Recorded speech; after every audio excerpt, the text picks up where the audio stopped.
Good morning, grade 8s. I hope that you are all fine and that you are ready for a new chapter of the work. Today we're going to do factors of production.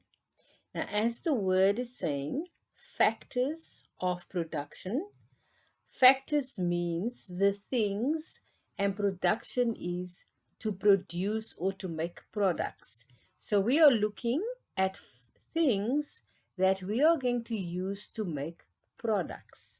Now there are four factors of production, and everything around you that you see has been made by these four factors of production.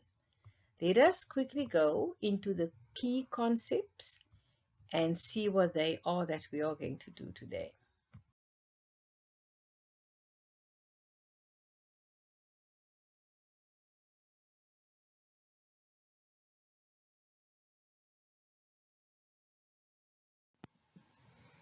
So the key concepts we are going to look at are the factors of production, which we already said now, and those are capital, labor, land, and natural resources or entrepreneurship, because land and natural resources is one category, and then it's entrepreneurship.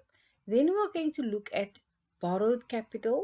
We're going to look at the different types of labor that we get, which is unskilled, semi-skilled, and skilled laborers.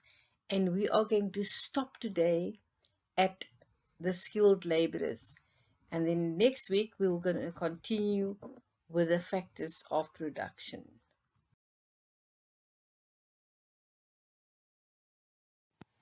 So back to the factors of production. So as I said, there are four factors of production. Now I want you to remember it in this way. Whenever something needs to be developed or created or designed, or a new thing comes up in someone's mind, then we are going to have a product being made. So for that, we need someone with a brilliant idea, somebody that comes up with an idea of something to be made or created. And such a person is called an entrepreneur. So entrepreneurship is one of the factors of production. I want you to remember it in the way that I'm teaching you.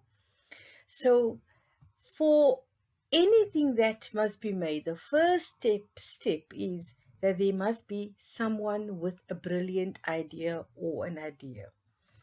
This person would then need some money, which we call capital, to make the products. And then the third thing that he would need is the natural resources, because everything that you see around you is made out of natural resources, which is also called land. So we need land or natural resources, which is obviously animals, plants, water, and air. Those are the natural resources, and obviously land that we need. We can use the minerals in the land, or we can use the land as space itself. And the last thing that we now need is someone to make the product. And that person is called a laborer or labor. Whether it's the entrepreneur that's going to do it himself, but labor is necessary to finish or to make or even to start the product that the entrepreneur has in mind.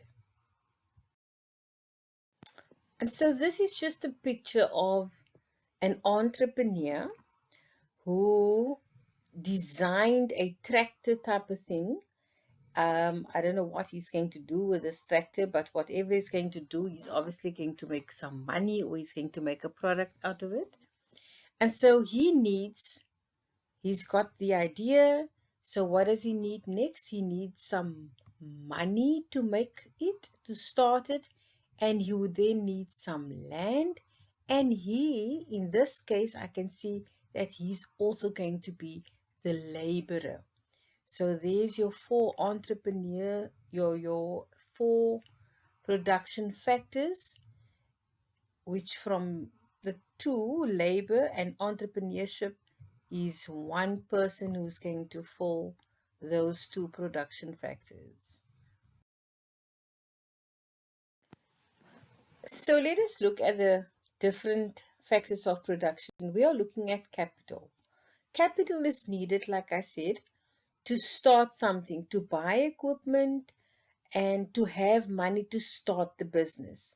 Now, there are two types of capital that you can get. You can get borrowed capital and own capital. And borrowed capital, like the word is saying, borrowed, is normally borrowed from friends, family, or you can even borrow capital to start a business from a bank.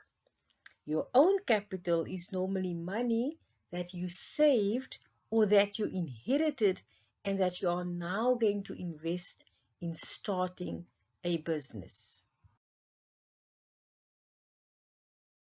The next factor of production is labor. So, what is labor? Labor is everybody in a country that is older than 16 or 16 and older to the age of 65 years old who is willing, able, and capable of working, right? Those are called laborers. And a labor does the work of that an entrepreneur came up with the idea, and they make the things. Laborers are divided in different categories. You get skilled laborers, semi-skilled laborers, and unskilled laborers. And it doesn't matter what type of laborer you are. If you are working for money and you're working to make a product, you are called a laborer, or you form part of the production factor called labor. So let us look at the different types of laborers. You get skilled laborers. Skilled means people that have the necessary qualifications to do a certain professional job. And these are always the people that has passed grade 12 and then went on to study further at the tertiary institution, and they now have a degree or a qualification to do the professional job that they are trained in to do. And an example of such skilled laborers are doctors, lawyers, dentists, and even teachers are all called skilled laborers. So the next one is semi-skilled laborers. Semi-skilled, so it's not fully skilled, or they are also called half-skilled laborers. And these are people that have a maximum of grade 9 at high school and have also undergone some training at the workplace itself. So they are literate, in other words, they can read and they can write, and they can do some clerical work as well, and they are capable of being trained in a workplace. An example of such laborers are salespeople, also clerks, like I said before, cashiers at a shop, and they earn normally a wages. I forgot to say earlier on that the skilled laborers, they normally earned a salary, and we all know that the difference between wages and a salary is that wages are being paid out every week or every fortnight, like we say, or second week, and the salary is paid at the end of each month.